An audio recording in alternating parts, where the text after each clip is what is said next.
It was just another late night at the office. The clock on the wall blinked 11:47 p.m., and Eleanor sat hunched over her desk, eyes tired but focused on the last few tasks for the day. The fluorescent lights above hummed and flickered, as if exhausted by their own endless glow. The walls of the office, once brightly lit and filled with conversation, now stood quiet and empty, as the last few employees had long since left. Only the tapping of her keyboard and the occasional shuffle of paper broke the silence. When she finally closed her laptop and stood up, a shiver ran down her spine. The building felt colder than usual tonight, despite the warmth of the weather outside. She pulled her jacket tighter around her, collected her things, and glanced at the dark hallway that led to the exit. No one was there. She always worked late. The quiet of the office was a comfort to her, a time to focus without the distractions of others. But tonight, as she stepped toward the door, something felt different. The hairs on the back of her neck prickled. She couldn't explain it. The air seemed thicker, as though it had weight. Eleanor pushed the door open and stepped out into the hallway. The building was dead silent now, but as she walked past the empty desks, she thought she heard something. Soft, almost imperceptible footsteps behind her. She froze. Nothing. Just the echo of her own breathing. She turned the corner toward the elevator, the metallic doors gleaming in the dim light. It was far too late for anyone else to be around, and yet the sense that someone or something was with her wouldn't go away. A cold draft brushed past her, making her shiver. But she told herself it was just the air conditioning kicking on, or perhaps the late hour making her more sensitive to things she wouldn't normally notice. The elevator ride was uneventful, the soft hum of the machine almost soothing. When the doors opened on the ground floor, Eleanor stepped out into the empty lobby, the soft buzz of the overhead lights, the only sound. She walked through the glass doors and out into the cool night air. Her car was parked at the far end of the lot, and as she made her way toward it, the unsettling feeling from earlier began to return. She couldn't shake the feeling that something was wrong, that she was being watched. The streets were dark, with only the distant glow of streetlights guiding her way. She quickened her pace, her heels clicking sharply on the pavement. And then she heard it. Footsteps. Not behind her this time, but ahead. Slow, deliberate, just out of sight. She stopped, her heart pounding in her chest. The street was empty. There was no one else around. Yet the footsteps kept pace with her, always just a few steps ahead, as if someone were waiting for her to follow. She paused, debating whether to call someone, to check if she was just being paranoid. But her phone had no signal out here, the dark streets swallowing up any connection. She couldn't explain why she felt so certain that something was there, but she did. With a deep breath, Eleanor started walking again, trying to shake off the feeling. But no matter how fast she walked, the footsteps didn't stop. In fact, they seemed to grow louder, more persistent, as if whatever was following her was deliberately matching her stride. Her heart raced in her chest. She turned a corner, hoping to lose the sound, but it only grew stronger.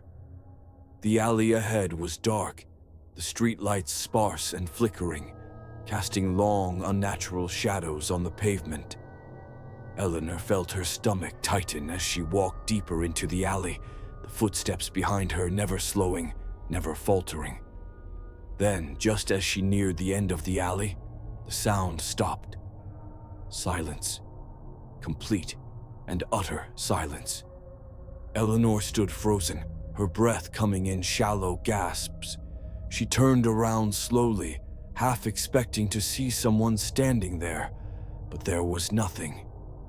The alley was empty. The footsteps were gone.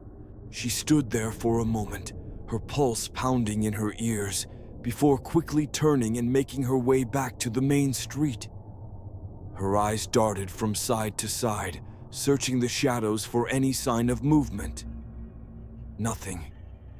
She reached her car and practically jumped into the driver's seat, locking the doors behind her.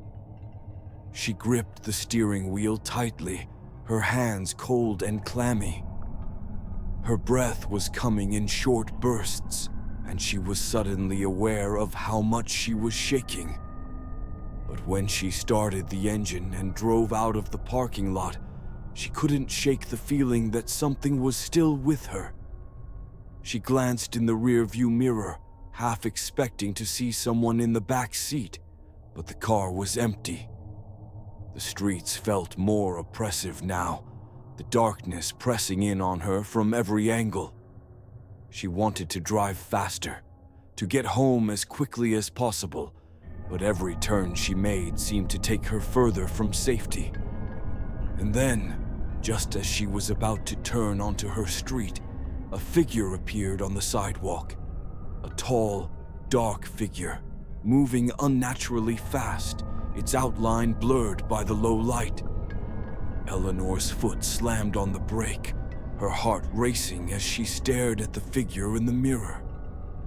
It was too far away to make out any details, but she could feel its presence in her bones, its eyes boring into her from the darkness. She didn't dare look back as she drove past. She couldn't. Her eyes were glued to the road ahead, her mind racing with thoughts of what she had just seen. Was it real? Had it just been her imagination playing tricks on her? Her home was just a few blocks away, and when she finally pulled into her driveway, the relief was almost palpable.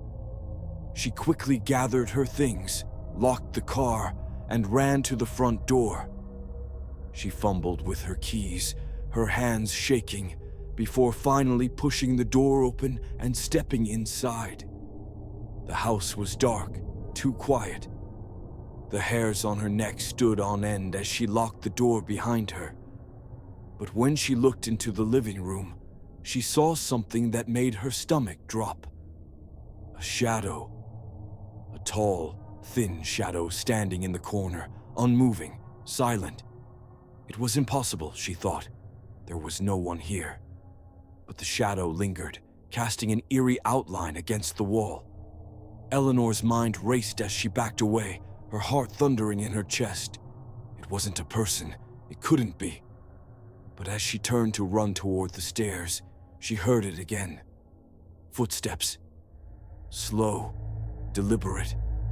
Her heart froze in her chest as the sound grew louder, closer, until she felt the breath on her neck. She whipped around, but there was no one there. The room was empty, save for the shadow in the corner. Her breath quickened, panic rising in her chest. She stumbled backward, her legs giving way beneath her. She collapsed onto the floor, her hands trembling as she tried to push herself up. Her eyes locked onto the shadow, and in that moment, she realized something horrifying. It wasn't just standing there. It was moving. The shadow slowly shifted, elongating, reaching toward her. Eleanor could feel its presence growing stronger, filling the room, the air thick with dread. Her thoughts scattered as she scrambled to her feet and rushed for the door. But the shadow was faster. It caught her before she could reach the exit, its cold, invisible fingers gripping her wrist with unnatural strength. She screamed, but the sound was swallowed by the dark, oppressive silence of the house. The last thing she saw before everything went black was the shadow moving closer, its form shifting into something far worse than anything she could have imagined. The police found her house empty the next morning, the door ajar. There was no sign of struggle, no trace of Eleanor except for a single set of footprints in the dust, leading from the front door to the living room.